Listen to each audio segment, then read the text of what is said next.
Donc, on se proposait d'organiser un petit atelier sur les passages de SAS à R, parce que c'était peut-être l'occasion de vous présenter quelques outils et de regarder un peu quels sont les enjeux dans ce passage, parce qu'on s'est rendu compte que c'était évidemment un sujet de manière générale qui était assez présent à l'INSEE et dans les services statistiques ministériels. Voilà, donc on va d'abord vous donner quelques nouvelles, une nouvelle très récente. Il y a une version 2.2.4 de JD Metra Plus qui vient de sortir. Quand on vous dit vient de sortir, c'est peut-être 10 jours, non? Ouais, 2 semaines, allez. Allez. Donc, normalement, là, vous devriez utiliser la version 2.2.3. Ce qui n'est pas le cas de tout le monde, je pense, mais on a insisté là-dessus, qui est sortie en juillet 2000. Vous savez, c'est celle qui a l'option dite Covid de mettre le dernier point en additive outlier. Et donc, dans la 2.2.4, en fait, il n'y a aucune nouvelle fonctionnalité, mais c'est de la correction de bugs pour stabiliser la version, parce qu'ensuite, il y aura une grosse montée de version qui est la version 3, avec notamment le traitement des données haute fréquence et puis une réorganisation interne des librairies qui sera très, très importante. Donc, nous, on ne voit pas forcément, mais une grosse montée de version. Donc, ils ont voulu stabiliser une dernière version de la famille .2. Donc, sur GitHub, là, il suffira de cliquer sur la slide. Tanguy vous a préparé une petite note d'installation. Ça, c'est pour les personnes qui, normalement, n'ont rien installé, tu vois. Si tu as déjà installé JD Metra Plus, R, RStudio, etc., c'est quand tu veux installer les outils, en tout cas. Voilà. C'est vrai, voilà. Mais si vous avez déjà installé 2.2.3, ben, évidemment, ça se fait de la même façon, ou c'est peut-être un service informatique qui l'installe pour vous, je ne sais pas. Donc, sinon, on voulait vous reparler un petit peu des ressources. Donc, la communauté Symfony, qu'on a un petit peu laissé dormir depuis sa création, on a mis beaucoup de ressources dessus et après, on l'a un peu laissé en jachère. Donc là, on l'a remise à jour. Vous trouvez, pour ceux qui ont l'habitude des formations, un petit peu ce qu'on trouve en formation, mais reformaté.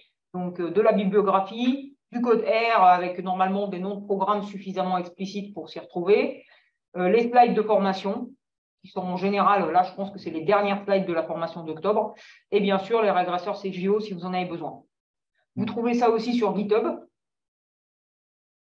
Alors, c'est… là, tu as mis l'adresse. Ouais. Du coup, il y a un GitHub de l'atelier dans lequel tous les codes qu'on va vous présenter, ainsi que les slides de l'atelier, tout sera présent dans ce GitHub-là.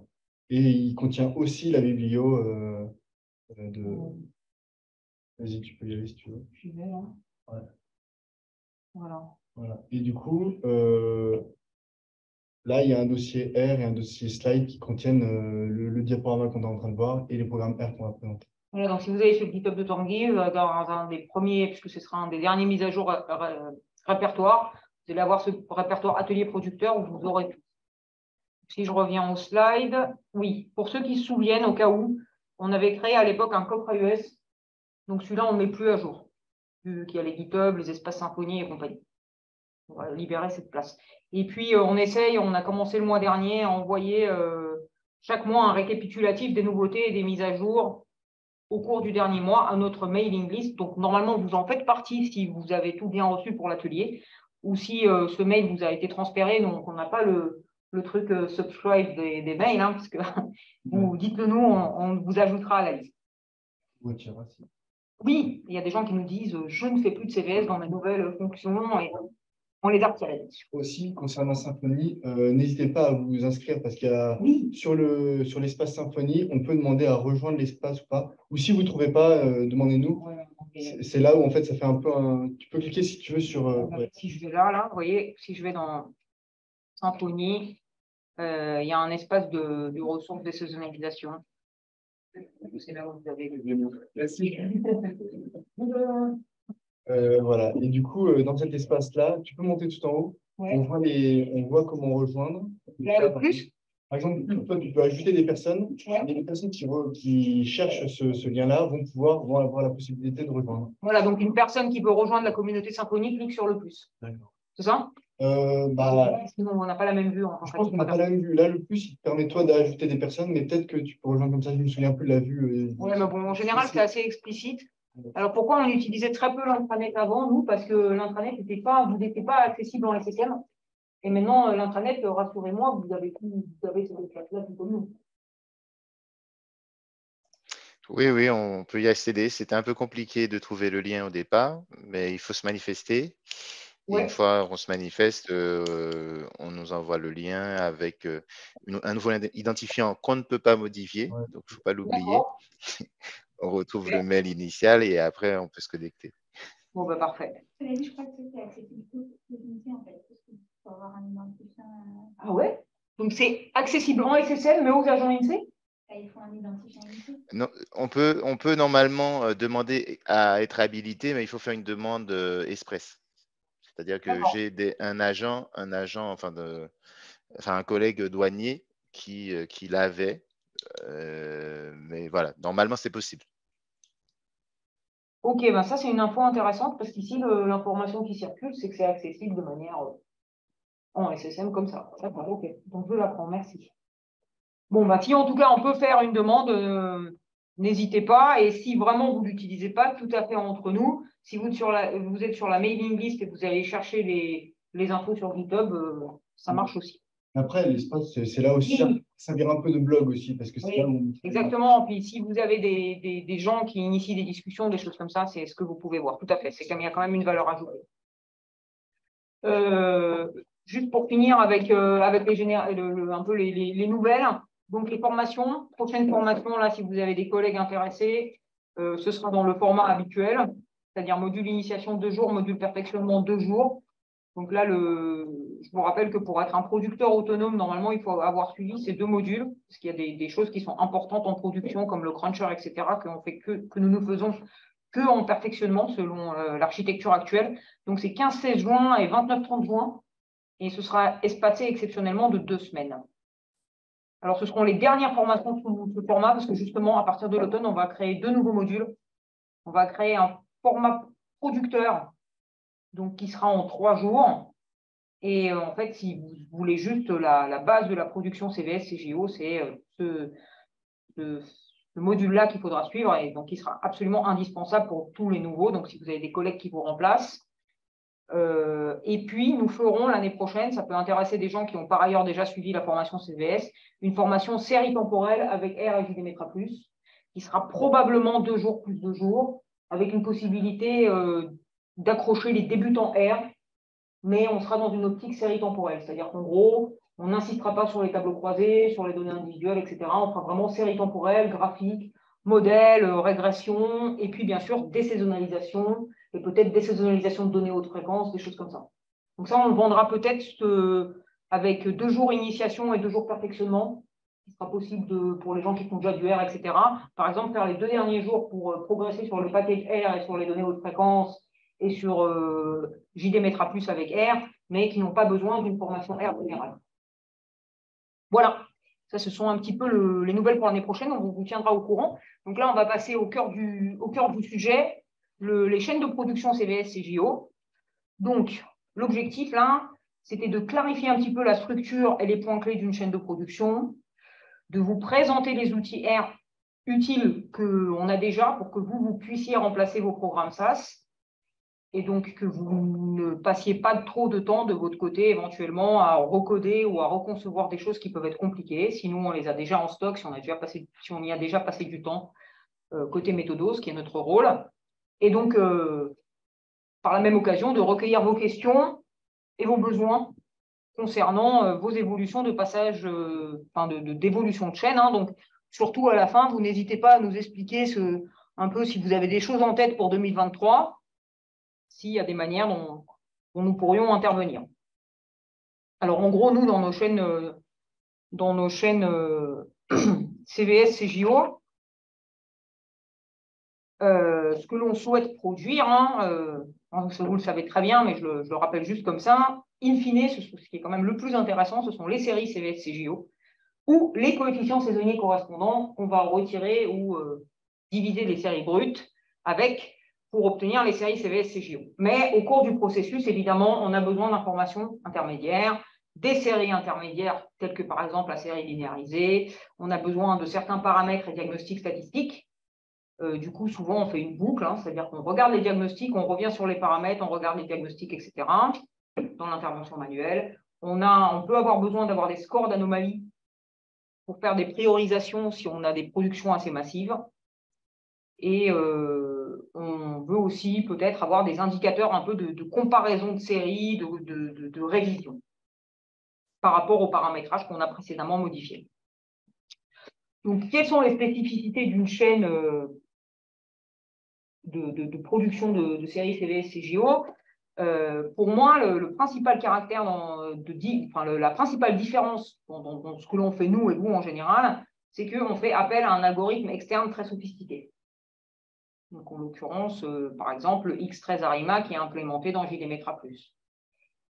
En général, ou X12 Arima si on a une PROXAS avec une configuration non mise à jour, parce que le X12 Arima n'existe plus dans JDMetra+, bien sûr. Et ça, c'est ce qui rend les chaînes CVS, CGO assez différentes d'une chaîne qui peut être complexe, hein, par ailleurs, de calcul d'indices, de beaucoup de choses. Là, on a vraiment un module que l'on intègre dans la chaîne qui fait certains calculs. Bon, vous voyez tous à quoi ça correspond. On pourrait tout à fait calculer très, très rapidement des coefficients saisonniers à la main, mais on veut bénéficier de quelque chose de plus sophistiqué. Donc ça, faut qu'on choisisse un algorithme.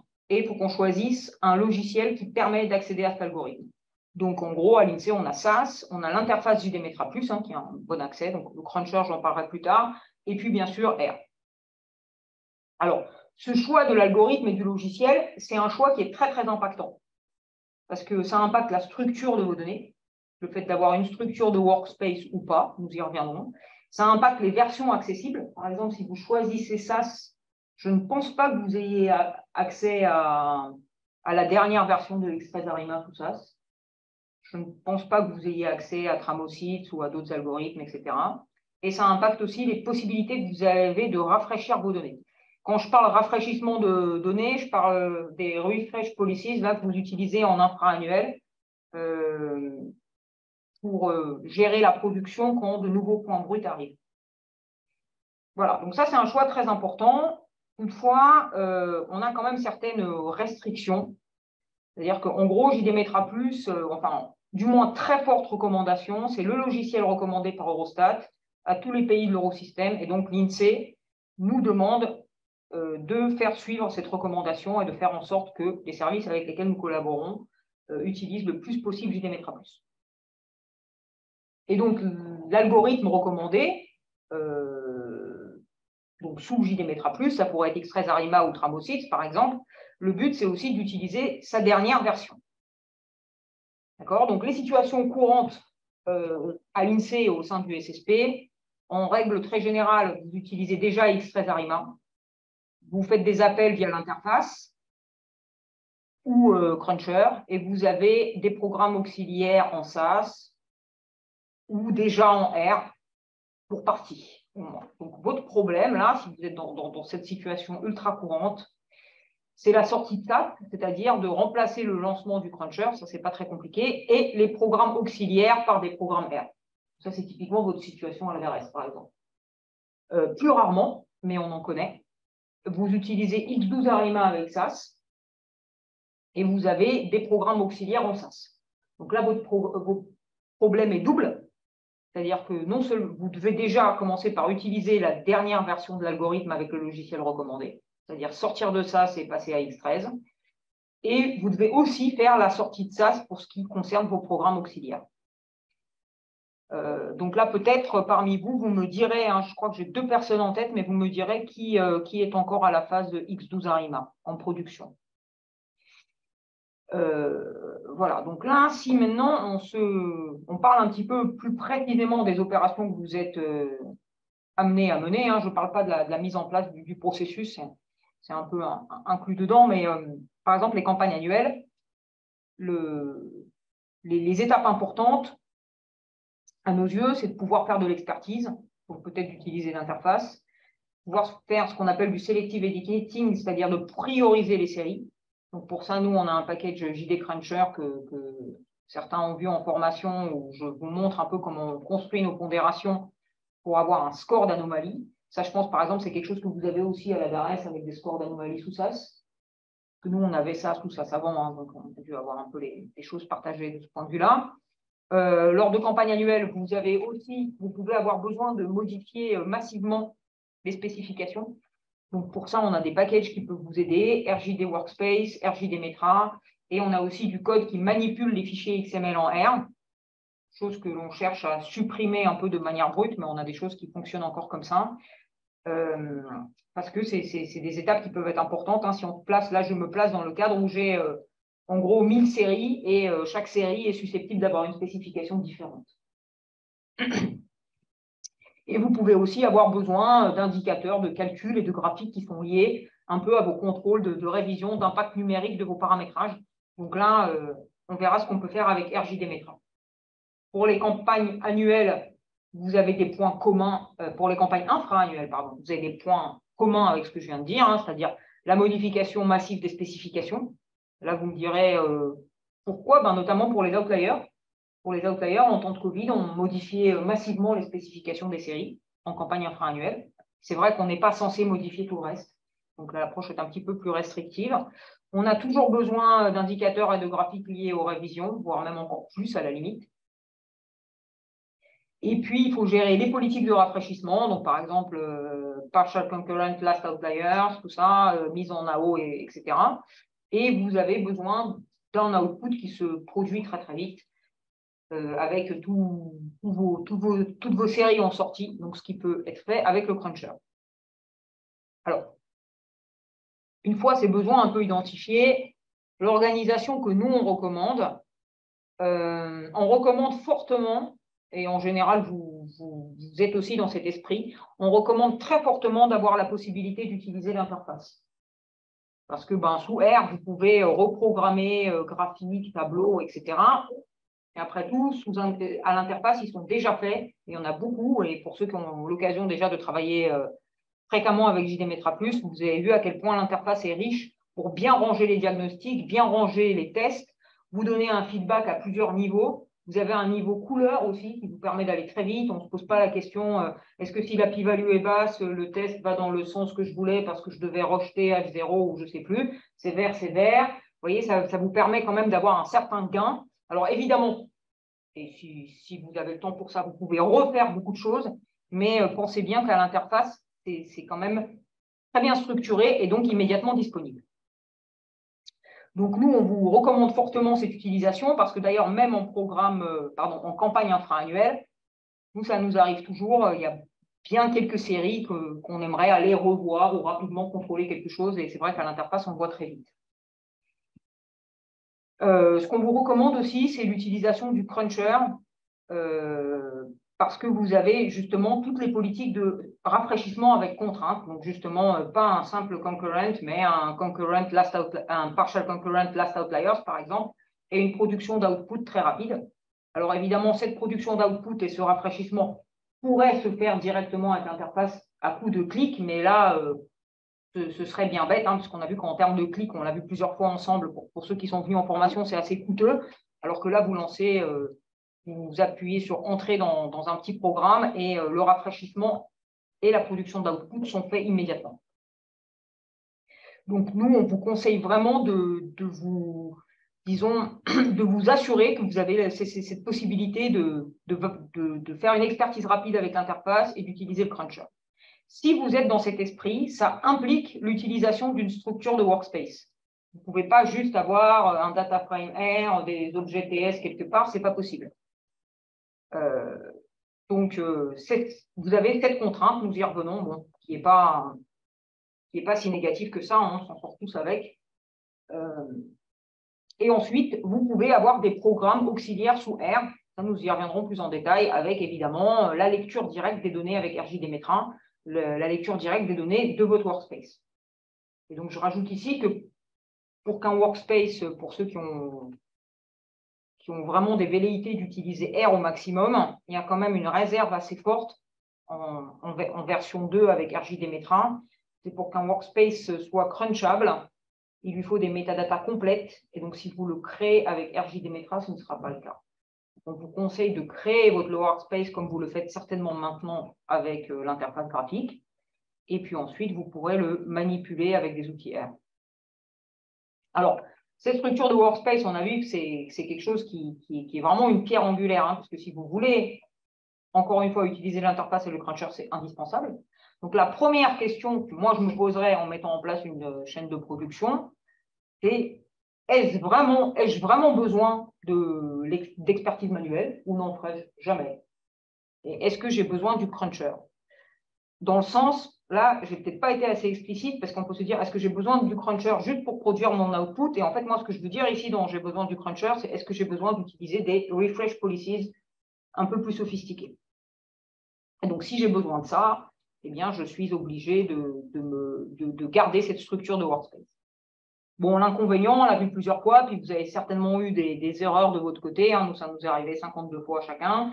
L'inconvénient, c'est que votre workspace n'est pas portable, vous pouvez avoir des erreurs de chemin, et donc, si vous faites des échanges, si vous faites des échanges de workspace et surtout de données avec vos collègues et que les données sont stockées dans un espace auquel vous n'avez pas accès, vous êtes obligé de changer les chemins, c'est un petit peu pénible, mais on vous donne du code pour ça aussi.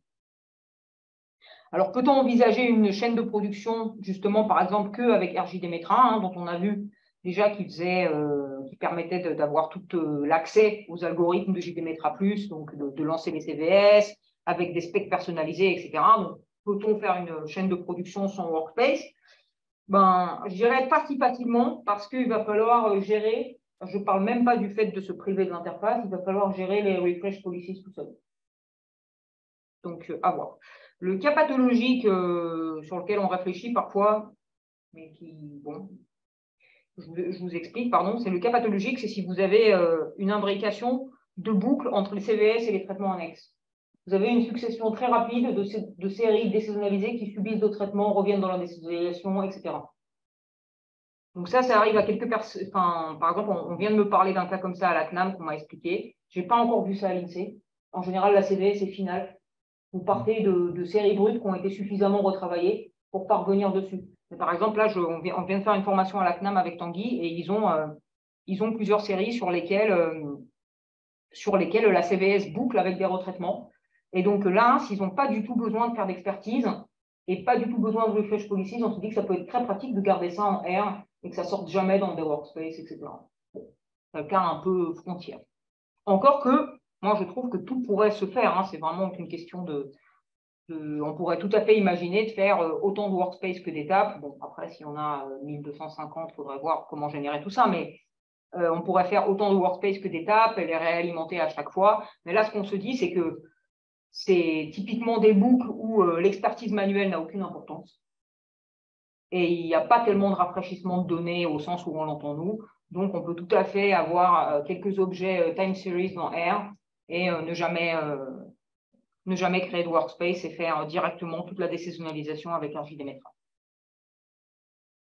Alors, là, après cette petite présentation générale, on va passer aux outils donc, que nous, on peut mettre à votre disposition pour résoudre les problèmes dont on a parlé précédemment.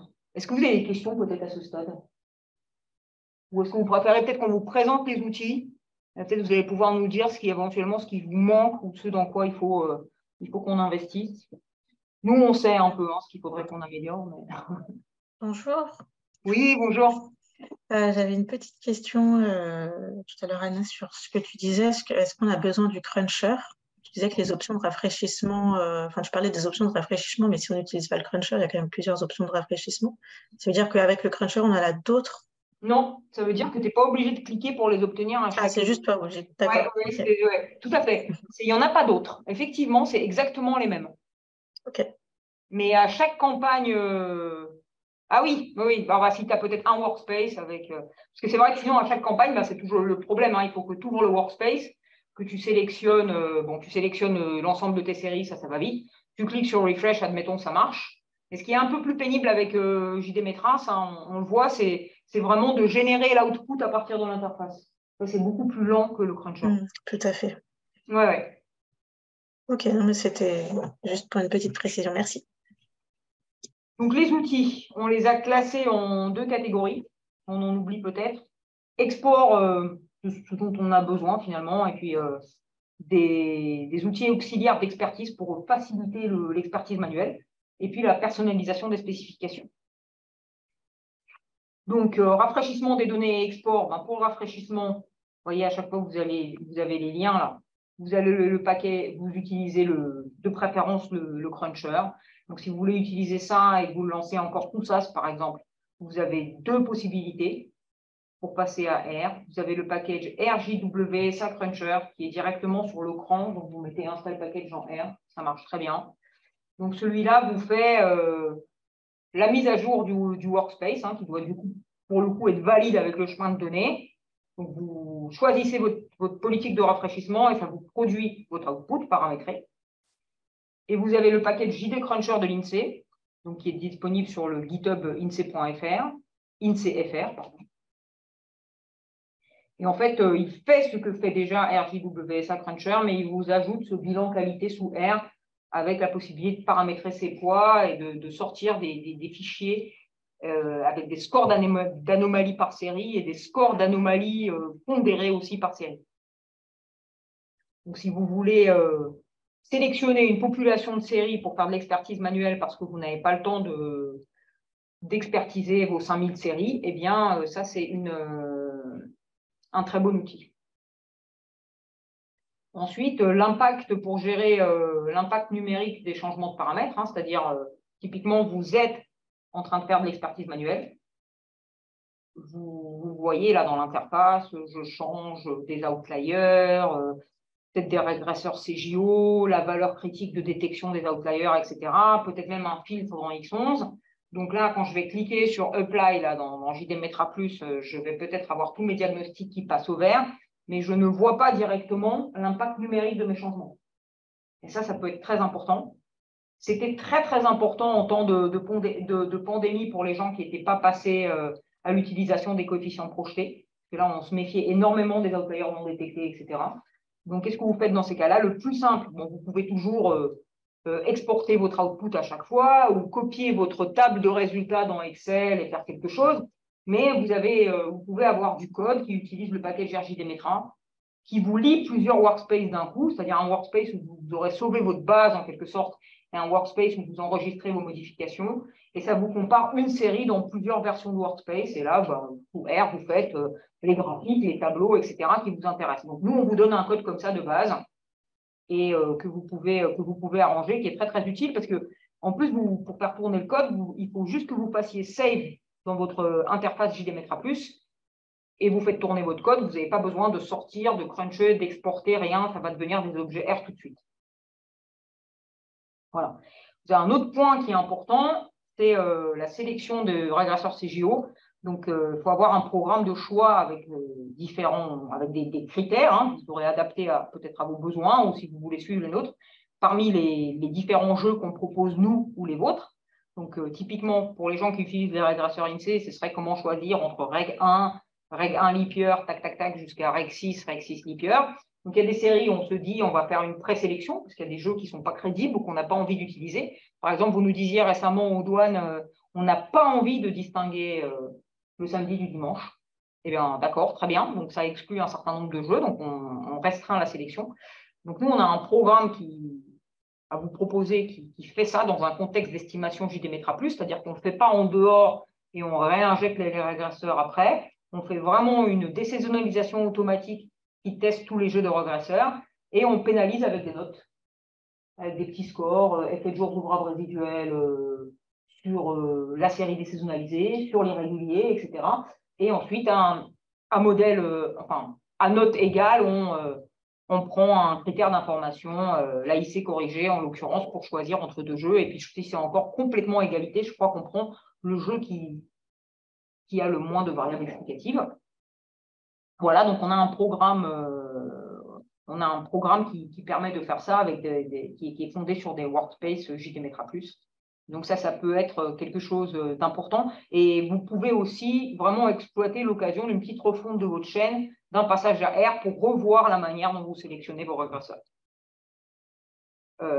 Ensuite, on tombe sur un problème assez important et qui peut être un peu source de piège. Hein. Il faut bien contrôler ce que vous faites. c'est le fait de faire des modifications individualisées de spécifications pour un grand nombre de séries.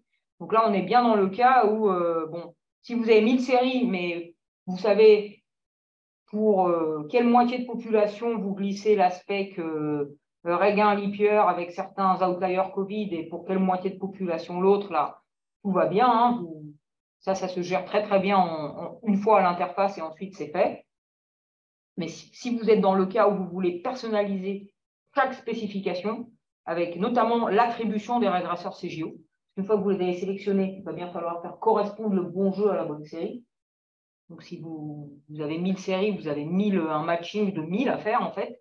Idem pour Outlier, autre. Et donc, là, on a des outils avec RJD Metra, RJD Workspace aussi, qui est un package maison que vous pouvez utiliser et qui vous permettent de faire ça. Donc, ça, je pense à la DRS, typiquement, vous avez déjà des outils SaaS pour faire ça, il me semble. Oui. Parce que c'est des outils qu'on avait chez nous et donc qui ne sont pas fondés sur le fait que JD Metra soit lisible dans R, puisque ce n'était pas le cas à l'époque, c'est de la manipulation des fichiers XML de base. On a encore un petit peu aussi. Vous avez aussi une fonctionnalité intéressante à laquelle on peut penser, c'est la fusion de Workspace. Là, nous, on a